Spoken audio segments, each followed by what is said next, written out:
The apartment is dark except for the glow of Maya's nightlight, a small plastic moon casting soft shadows across her bedroom floor. Simone Clark crouches beside her daughter's bed, one hand pressed firmly but gently over the 6-year-old's mouth, the other wrapped protectively around her small body. Maya's eyes, wide, almond-shaped, the color of warm amber, stare up at her mother with a terror that no child should ever know. Those eyes. Every time Simone looks into them, she sees him. Outside the bedroom door, footsteps echo in the hallway. Heavy boots, multiple sets. Simone's phone buzzes against the hardwood floor. A text message from an unknown number. "We know about the girl. You have 24 hours. Maya whimpers, and Simone feels her heart shatter.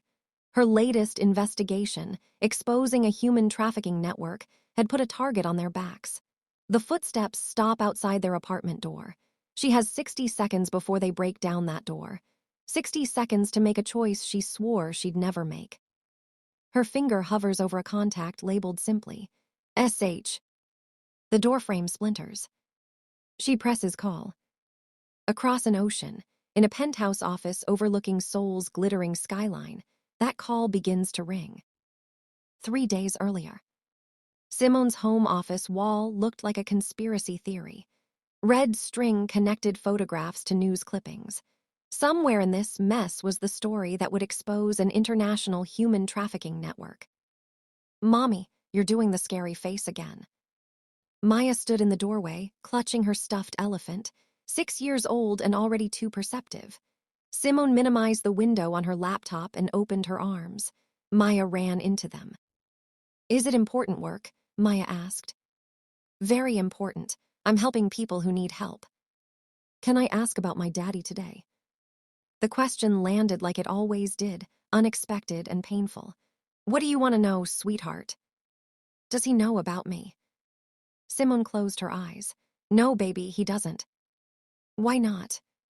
How could she explain that the man she'd loved 6 years ago was brilliant and protective, and also someone who operated in shadows and violence? That she'd run the moment she realized she was pregnant. "Sometimes grown-ups make hard choices to protect the people they love," Simone said carefully. That night her encrypted phone buzzed, a message from her source. "They're asking about you, be careful." Then her burner phone rang, unknown number, a distorted voice. "Simone Clark, journalist, age 29, daughter Maya, age 6, lives at 2847 Peachtree Avenue, apartment 4B. They knew everything. In Seoul, South Korea. Lim Sung-ho stood at the floor-to-ceiling windows of his penthouse office, watching the city lights blur in the rain. At 34, he controlled more of Seoul's underground economy than most people could imagine. Beneath his legitimate businesses lay an empire built on information and power. His assistant entered. "Sir, there's been an unusual number of international calls to your private line today. United States, Atlanta area code." Atlanta. 6 years ago, he'd met a woman there. A fierce, brilliant journalist named Simone who'd looked at him like he was a man, not a monster. Then one night, she'd looked at him with horror, and by morning, she was gone. "Ignore it," he said. His phone rang. Private line, Atlanta area code. He answered. "Sung-ho," her voice was breathless, terrified. "I know I have no right to call you, but we need." A crash in the background. A child's frightened cry. "Please, she has your eyes and they're going to kill us both." The line went dead. Sung-ho stood frozen. "She has your eyes, a child, his child." "Young-hee, I need a location trace on that last call. And get me our people in Atlanta, all of them." "Sir, someone just took my daughter." "Hello, family, where are you watching from? Kindly drop it in the comments so I can send special appreciations to you. And most importantly, hit the subscribe button to subscribe to this channel. Now let's go deep into the story." Sung-ho's hands shook as he gripped his phone. In 15 years of living in the shadows, of building an empire from nothing, his hands had never betrayed him. Not during his first knife fight in a rain-soaked alley. Not when he'd taken control of the organization and buried the men who opposed him. Not even when bullets screamed past his head and shattered concrete inches from his skull. But now they trembled. 6 years of silence ended in 17 seconds. Simone's voice had come through the line thin and breathless, wrapped in static and fear. Older, sharper, but unmistakably hers. And then the words that shattered everything he thought he knew. She has your eyes. Sung-ho stared at the glass wall of his penthouse office, soul glowing beneath him like a living organism. Neon arteries, steel bones, a city that bent to his will. A city suddenly very far away. Location found, sir, Young-hee said, fingers moving fast across her tablet.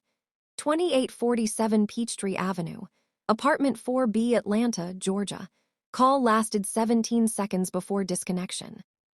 Atlanta. His jaw tightened. Get Kim Yi-won on the phone, now. His voice was calm, cold, but inside his thoughts burned. 6 years ago, Simone Clark had walked into his life like a question he wasn't prepared to answer. She'd been investigating corporate corruption, moving through Atlanta's elite circles with a journalist's smile and a predator's patience. They met at a charity gala, him in a tailored suit, wearing his respectable mask, her with a glass of wine and eyes that missed nothing. You don't belong here any more than I do, she'd said, amused. He should have walked away. Instead, he stayed. For 3 months, they circled each other. She challenged him, mocked his careful distance, made him laugh when he'd forgotten how, looked at him like he could be more than what he was. He almost told her the truth. Then she followed him. Saw the guns, the coded language, the way men deferred to him without question. The next morning, she was gone. No note, no goodbye. Just silence. He'd told himself it was mercy, that his world would have devoured her whole. He never imagined she'd taken more than her heart with her. Sir, Kim is on the line.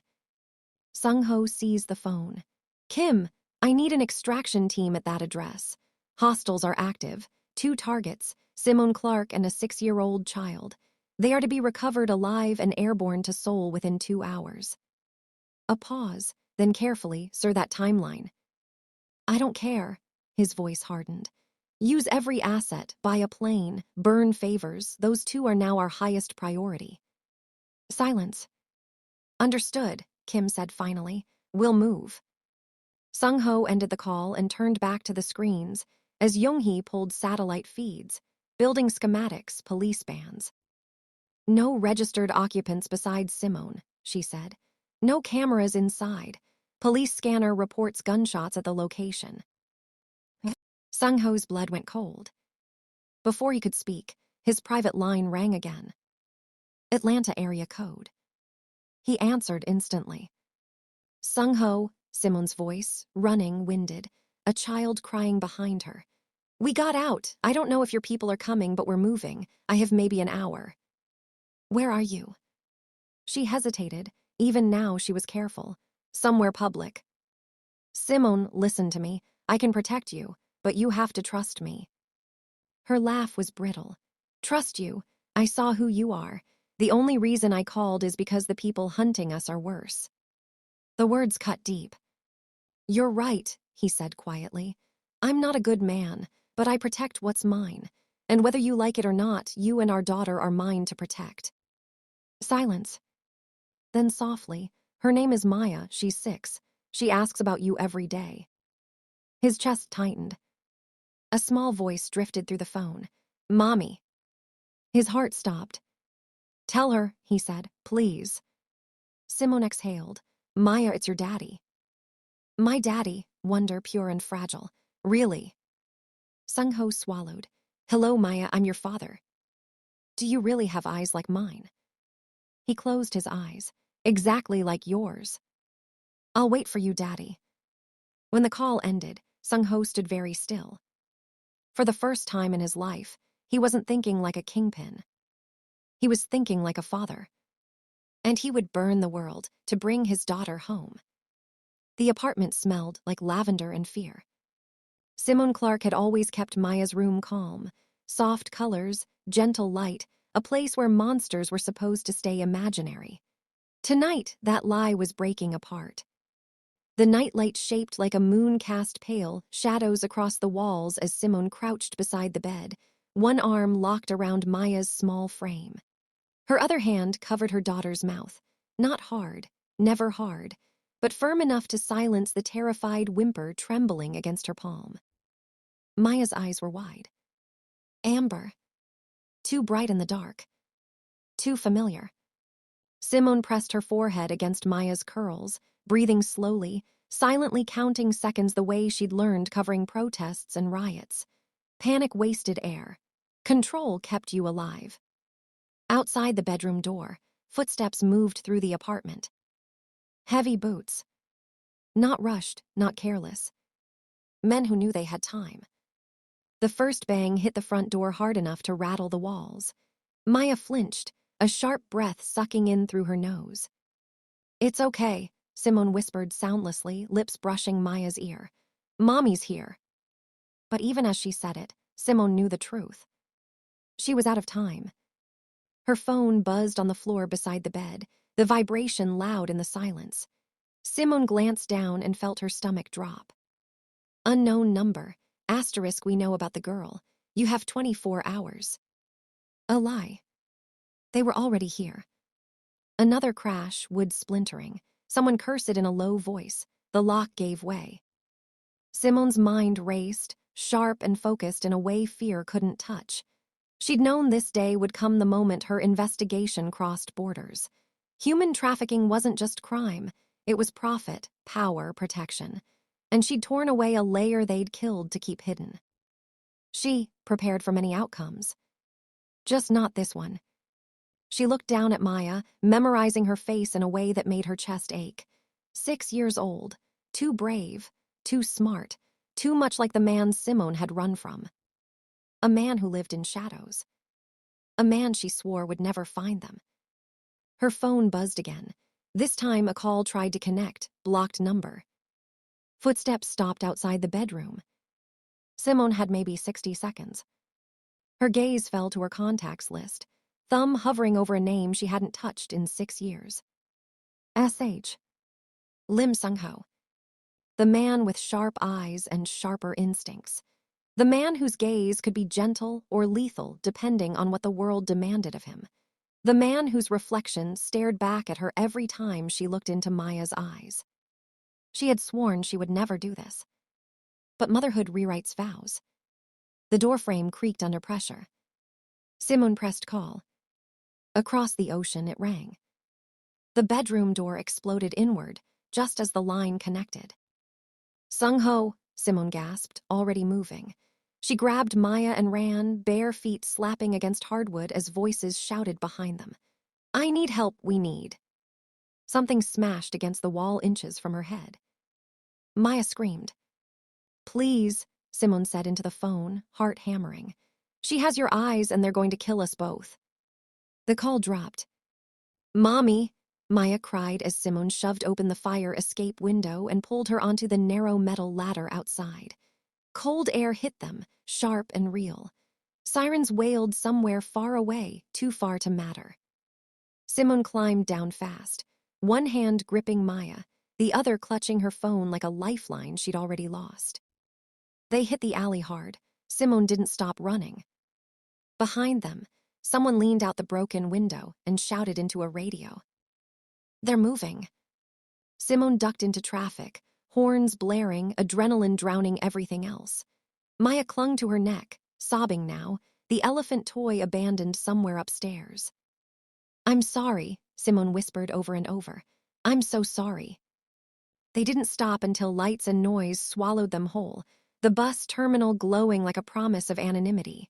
Cameras, people, witnesses. Safety for now.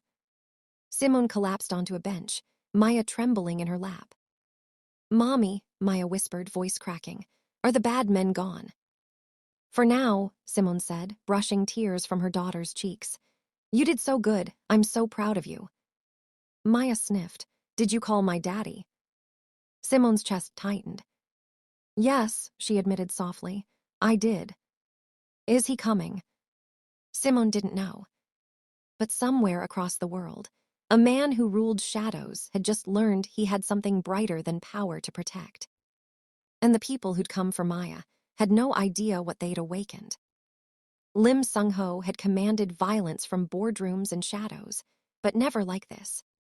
The security feeds flickered across the wall of his penthouse office, grainy traffic cameras, police scanners, satellite overlays stitched together by Young-hee's rapid keystrokes.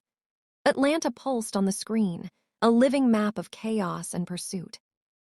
"They've reached the bus terminal," Young-hee said. "Multiple cameras, civilian density is high." "Good," Sung-ho replied. "They won't risk open violence." Even as he said it, he knew better. Human traffickers didn't fear witnesses. They feared exposure. Kim Yi-won's voice cut in through the encrypted line. "We're 3 minutes out. Black SUV. I have eyes on Clark and the child." Sung-ho leaned closer to the screen. Then he saw her. Maya sat on a metal bench, feet dangling, clutching her mother's jacket with small, shaking hands. Her hair was parted into 2 puff ponytails, ribbons bright against the gray terminal lights. She was crying silently now, trying to be brave. And her eyes. Sung-ho inhaled sharply. Amber, exact, unmistakable. For a fraction of a second, the empire he'd built, every rule, every kill, every calculated decision, collapsed into irrelevance. "That's her," he said, voice rough. "That's my daughter." A man stepped into frame behind them. Too close, hands in pockets, watching. "Contact," Kim said calmly. "Possible hostile." The man nodded into an earpiece. Then everything exploded. A second man rushed from the terminal doors. Someone shouted. Simone grabbed Maya and ran. "Move, move, move," Kim ordered. Gunfire cracked, sharp, deafening. Civilians screamed. Sung-ho's heart slammed against his ribs as Kim's team surged forward, forming a shield around Simone and Maya. One of the traffickers went down hard, blood spreading across the concrete. Maya screamed. Sung-ho couldn't hear her voice, but he could see her mouth open in terror. "Get her out," Sung-ho barked. "Now." Kim shoved Simone and Maya into the SUV as bullets shattered glass behind them. The door slammed shut. Tires screamed. The feed went dark. Silence swallowed the penthouse. For the first time in 15 years, Sung-ho felt fear with no outlet. "Plane is prepped," Young-hee said softly. "Private airfield, wheels up in 20. Sung-ho closed his eyes. "Hold on, little one. I'm coming." The jet was quiet in a way that felt unreal. Simone sat rigid in her seat, Maya asleep against her chest, finally worn down by fear and exhaustion. A blanket covered them both, but Simone barely felt it. Across the aisle, Sung-ho watched. This was the first time he had seen her without distance, without screens or static or danger between them. Maya. His daughter. Her lashes rested softly against her cheeks, her small hands curled around the stuffed elephant Kim had recovered from the apartment before extraction. Her breathing was even. She trusted this space. Trusted him. Sung-ho felt something inside him fracture. "I should hate you," Simone said quietly without looking at him. "I know," he replied. "You're everything I ran from." "And yet," he said, voice low, "you called me." Simone turned then, eyes sharp. "Because the people trying to kill us are monsters, and monsters understand other monsters."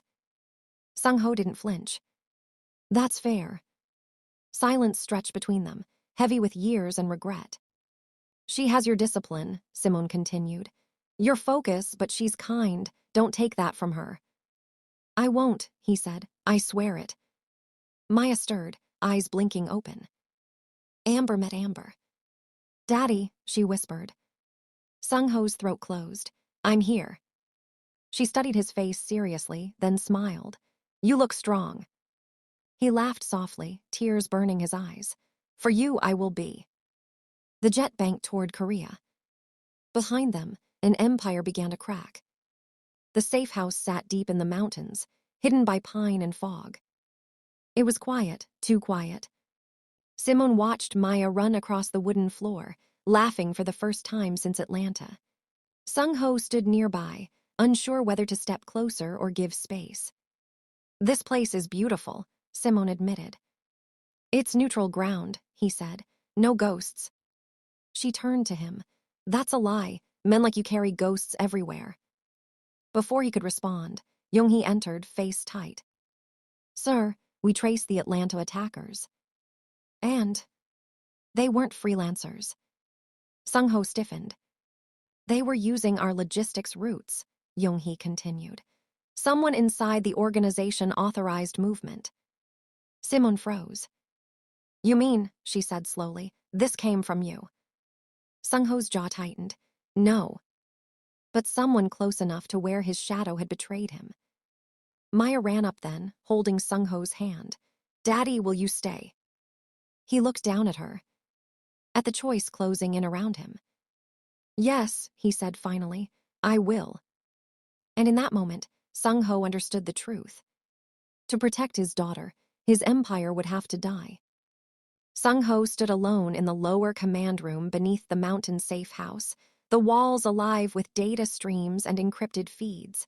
The room smelled faintly of metal and ozone, a familiar comfort. This was where decisions were made, where people vanished. But tonight, the threat wasn't external. It was inside. "Confirm again," Sung-ho said. Young-hee swallowed. The Atlanta operation was approved using Level 7 clearance. Only 4 people have that access. Sung-ho already knew the answer. His second in command. Kang D-min. D-min had been with him since the early days, brilliant, ruthless, loyal. Or so Sung-ho had believed. Together, they'd built the organization into something vast and nearly untouchable.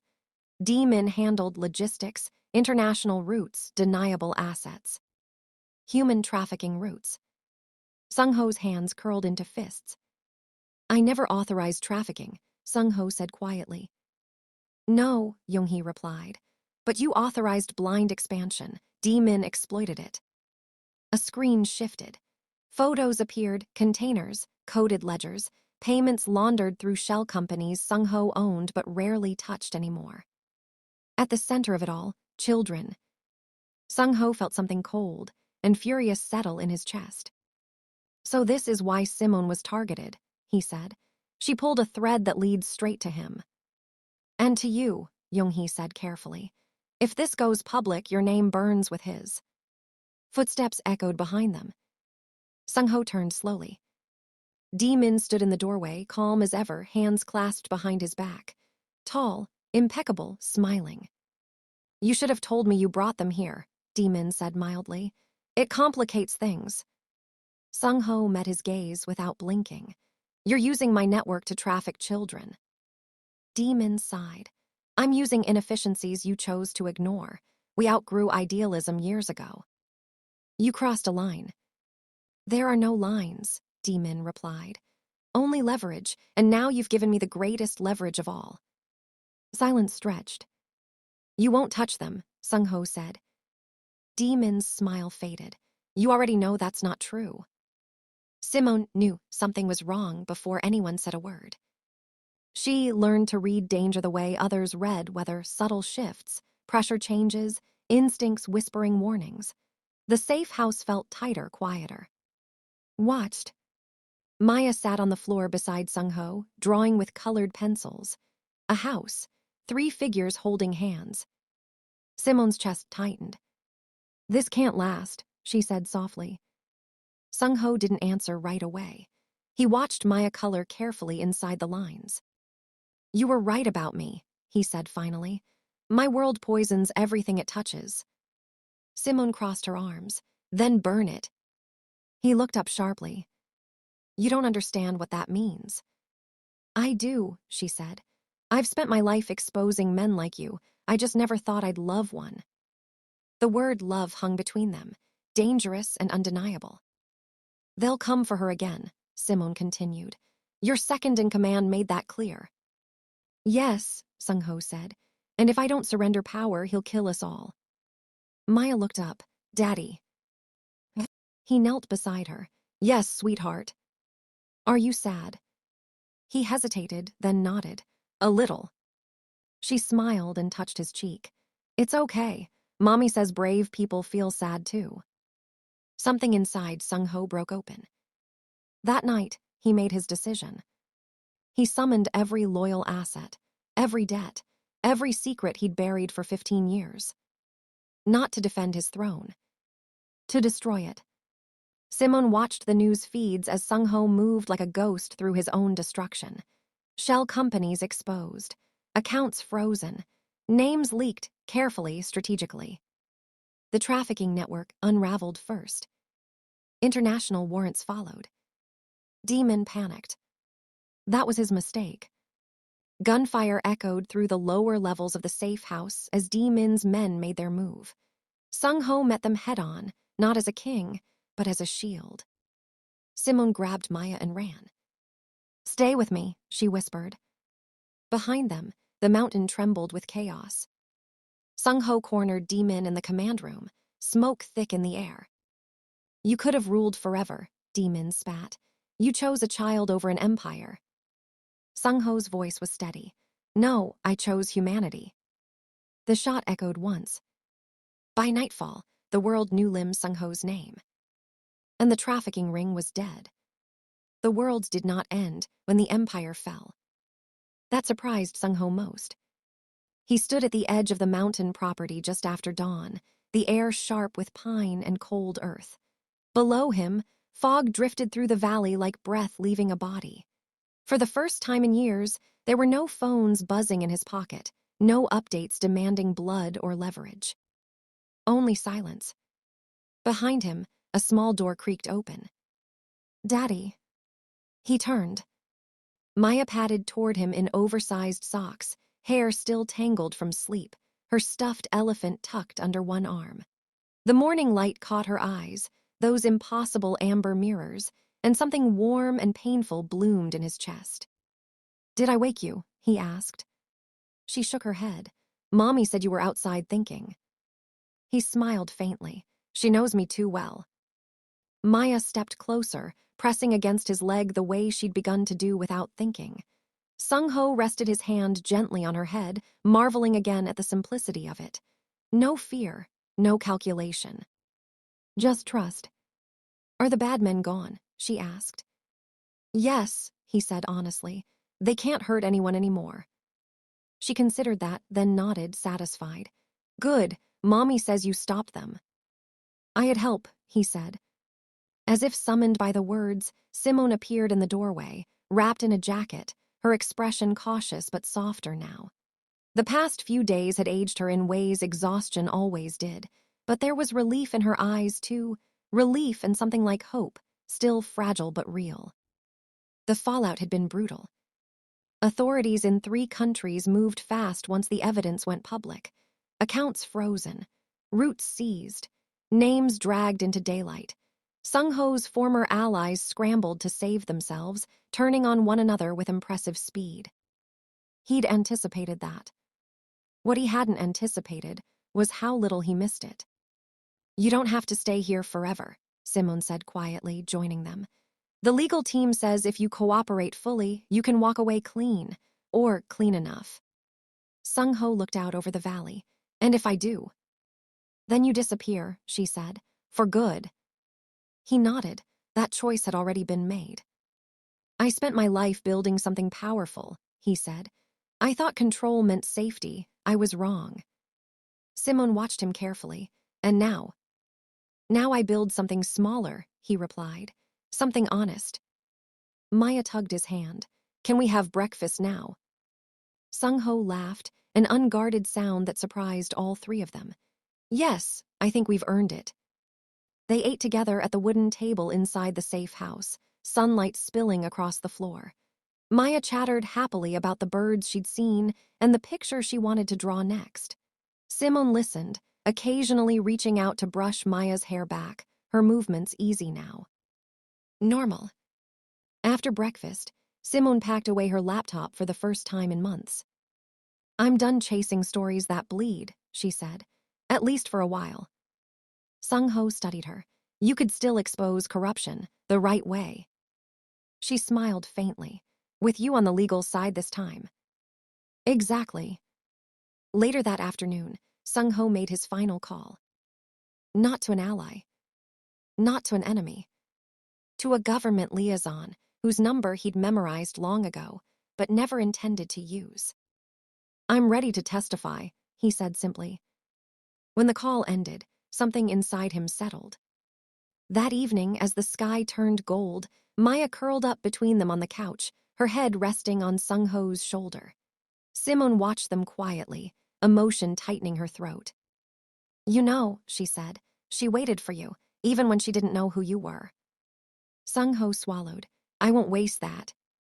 He looked down at Maya, already half asleep, her fingers curled into his shirt. I don't deserve her, he said softly. No, Simone agreed, but you chose her, that's what matters. Outside, the world moved on. Courts would argue. Headlines would fade. The name Lim Sung-ho would become a footnote, an underworld king who dismantled his own throne.